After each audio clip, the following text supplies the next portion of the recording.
All right, let's get right into it. You hear about AI in gaming all the time, right? But what's actually going on is so much bigger than just one new feature or some online controversy.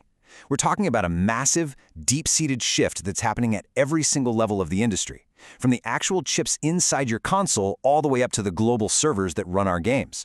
And trust me, it's all happening way faster than most people realize. So, let me just start with the question that sounds, well, frankly, it sounds impossible.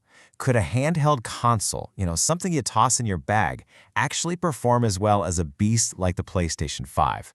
Well, a recent rumor suggests the answer is a mind-blowing yes, and it's kicking off an absolute earthquake in the console world. And I'm not talking about a little trimmer here. This is a fundamental shakeup that is completely rewriting the rules of the console war as we know it. And it all kicks off with one little technical demo. So, here's the rumor. Gran Turismo 7, a game specifically built from the ground up to flex the incredible power of the PS5, is apparently up and running on the hardware for the next Nintendo Switch. Now, this isn't just some downgraded port. This is a total paradigm shift. I mean, the idea of a handheld matching a top-tier home console, that was pure sci-fi, until right now. So how on earth is this even possible? Well, the magic isn't about raw graphical horsepower anymore. It's about AI. Specifically, a technology from NVIDIA called DLSS. See, instead of brute forcing every single pixel, DLSS uses AI to intelligently construct a beautiful, crisp 4K image from a much lower resolution one. And it does it instantly. It's the absolute definition of working smarter, not harder. And this changes the entire game. The old war over who has more teraflops is just over. The new battle is about who has the most efficient AI. Suddenly, handhelds can go toe-to-toe with home consoles, and it means NVIDIA, the AI hardware company, is now basically setting the rules of the game for Sony and Microsoft. Which leads to a massive question. If any game can run just about anywhere, what's the point of console exclusivity anymore? So this huge shift creates a fascinating new reality for us, the people actually playing the games. We're basically seeing the road split in two, creating a couple of very different but equally amazing paths for next-gen gaming. On one side, you have the path of sheer brute force power. This is perfected in games like the new Resident Evil Requiem. It's all about pushing a powerful engine on high-end hardware to its absolute limit to create something jaw-dropping. But then on the other side, you have AI-driven efficiency, which is what that Switch 2 rumor is all about. It's achieving a stunningly similar visual quality, not with more power, but with smarter algorithms running on way smaller hardware. And look, let's be clear, that traditional approach has reached an incredible peak. Resident Evil Requiem is an absolute masterpiece, for sure a Game of the Year contender, and everyone is praising its terrifyingly realistic atmosphere. It's the gold standard for what you can do with raw console horsepower. But while all this AI magic is creating amazing things on our screens, it's causing some serious disruption behind the scenes.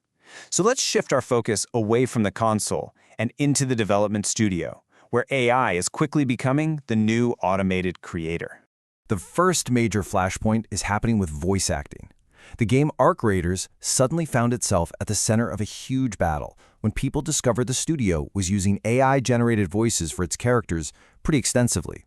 And this didn't just annoy a few players, it set off the largest protest from voice actor unions the industry has ever seen. You can really see the dilemma for the studios here. On one hand, the motivation is obvious. AI massively cuts costs, and it lets them instantly generate thousands of lines of dialogue for live events, something that's just not possible with human actors. But the risk? It's huge. You risk losing the human soul of your characters and facing a massive boycott from a community that really values that human touch. And this conflict isn't just about audio. It's happening with visual art, too. The game Nikki got into hot water over a character design that looked almost exactly like an independent artist's original work. And the root cause here is the insane pressure of the gacha game model, which demands this never-ending, relentless fire hose of new content, pushing human artists to their breaking point.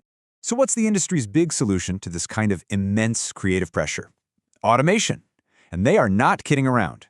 Autodesk, the company that makes the 3D software Maya, just dropped $200 million on a single AI startup to solve this very problem. And this $200 million is for something called physical AI. Now, this is not your typical AI that just makes flat 2D pictures. Physical AI has what's called spatial reasoning. It actually understands 3D space, geometry, and physics. It's like you can just tell it, build an abandoned cyberpunk fortress, and poof. It generates a complete, textured 3D model ready to be dropped right into a game engine. This could completely upend how games are made. Okay, so we've got revolutionary new hardware. We've got revolutionary new creation tools. But what's the engine that powers all of this? Well, that brings us to the deepest, most fundamental part of this whole shift. The very plumbing of the internet is being rebuilt into a totally new kind of digital brain. Deep inside Silicon Valley, there's a huge migration of money happening right now. Investment is fleeing from what we think of as traditional cloud computing, basic servers and data storage, and it's flooding into something called enterprise AI replatforming. The data centers that power pretty much everything we do online are being fundamentally replaced. And the difference between the old and the new is just profound. The traditional cloud was passive. Its only job was to store and forward data, kind of like a digital filing cabinet. But this new Gen AI cloud, it's active. Its job is to reason and build. It's more like a research scientist. It can take in chaotic information, understand it, and even rewrite its own code to adapt to new problems. One source put it this way, and honestly, it's a pretty chilling thought. In the very near future, companies won't just be renting server space anymore. They'll be renting a slice of a machine's ability to think. We're talking about one of the biggest transfers of power in the entire history of the web. Now, if you've been thinking that these are all just separate, isolated stories, a console rumor over here, a creator controversy over there, you're missing the single biggest piece of the puzzle. This is the point where it all snaps together. This is the great convergence. Okay, let's connect the dots. The powerful AI hardware inside that rumored Switch 2, it's being built specifically to run the kinds of 3D models that physical AI will create. That intense production pressure we saw with Arc Raiders and Nikki K, that's the motivation, the reason studios are being forced to adopt these AI tools. And that new Gen AI cloud, that's the global brain that's needed to run this whole complex operation. So, what this really means is that these are not separate events. They are all symptoms of one single, massive underlying shift, a move towards machine autonomy. The machines aren't just our tools anymore. They are on a path to becoming the creators and the managers themselves. Which really just leaves us with one final and, frankly, pretty unsettling question to think about. As we hurtle towards this future of automated art and self-reasoning networks, you just have to ask, when games can literally build themselves, who is actually in control?